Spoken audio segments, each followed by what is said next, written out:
Je vais vous présenter aujourd'hui donc le test du Sensation XL.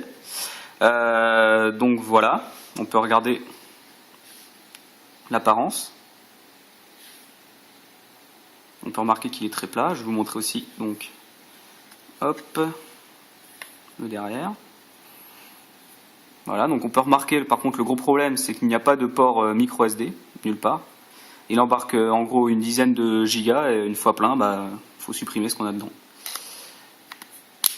Voilà, alors double flash à LED, appareil photo 8 mégapixels grand angle, par rapport à d'autres téléphones on a vraiment une grosse différence. Sur l'avant on va pouvoir regarder le capteur de luminosité, on peut retrouver, et l'appareil photo aussi en face avant. Voilà, donc on va l'allumer. Hop. Bon, alors quand on l'allume on retrouve une nouvelle horloge, l'horloge spéciale pour le Sensation XL, on peut remodifier par contre. Sans problème, pour ceux qui préfèrent l'ancienne. Hop.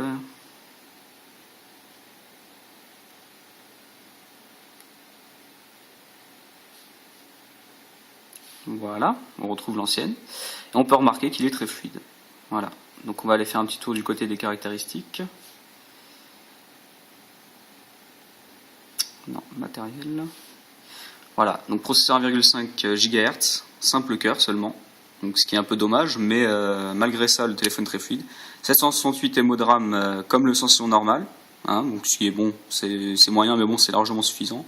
L'écran de 4 pouces 7, ça c'est vraiment un plus. L'appareil photo 8 mégapixels arrière et 1 méga 3 devant. Voilà. Donc au niveau de l'écran 4 pouces 7, on pourrait se dire, voilà, c'est un peu grand, dans la main par rapport à un 4 pouces 3 qui est déjà pas mal, mais là, franchement, une fois qu'on l'a dans la main, on n'a vraiment pas l'impression d'avoir un 4 pouces 7, quoi. Le téléphone est vraiment très fin par rapport à l'Evo 3D. On peut regarder la différence.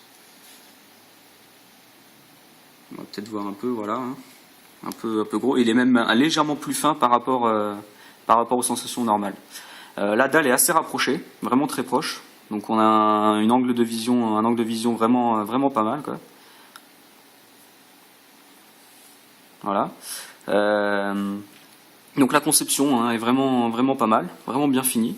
L'alu à l'arrière comme ça. Alors moi ce que je reproche un peu c'est le logo HTC maintenant qui est plus trop argenté comme les anciens modèles. Mais bon, voilà, va falloir s'y faire. Apparemment c'est tous les téléphones comme ça maintenant qui y sont.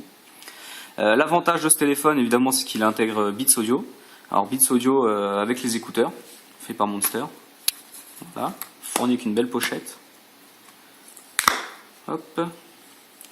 Et donc quand on va le brancher, on va retrouver dans musique le logo Beats. Alors musique, voilà.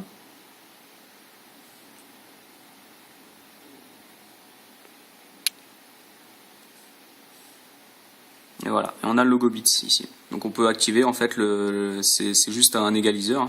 On peut l'activer ou le désactiver quand on veut. Mais on a vraiment une énorme différence au niveau du son. C'est vraiment, c'est pas négligeable. Le Beats, l'égaliseur est vraiment une grosse différence. Donc voilà, sinon pour les écouteurs, voilà, on retrouve Beats. Hop, et comme les autres téléphones, voilà, le menu qui permet de faire play, pause, avancer, reculer ou même décrocher ou raccrocher lors d'un appel. Alors moi je dirais par contre les points négatifs ça va être la qualité de l'écran. On a des blancs plus jaunes que blancs par rapport à l'Evo 3D ou le Sensation. Donc je sais pas si on va peut-être voir la différence au niveau du téléphone là par exemple. Je sais pas si on va bien voir la différence. De toute façon, voilà, on va voir un peu. Pas de port micro SD. Ça c'est vraiment dommage parce que là avec ce que j'ai mis des musiques et tout ça, on va regarder là, il ne doit pas me rester beaucoup de mémoire si on fait des manipulations, 2 Go 2, voilà. Espace total 8 Go 9. Donc c'est vraiment pas top ça. Vraiment un point négatif. Mais mis à part ça, voilà, le téléphone fonctionne très bien, très fluide dans tous les sens. Niveau des jeux, tout ça, les jeux ça fonctionne très bien. Y a rien à dire quoi. Voilà. L'écran est vraiment agréable. On a l'impression de vraiment toucher le tactile grâce à la dalle qui est vraiment rapprochée. Voilà, tout est vraiment bien fait, quoi. Voilà. Hop, notification. Alors là on peut voir que la ROM est un peu modifiée. J'ai modifié la ROM mais de toute façon c'est exactement pareil sur la ROM d'origine. Voilà. Et quant à nous, eh bien, on se retrouve sur le forum HTC Dev. Voilà, au revoir.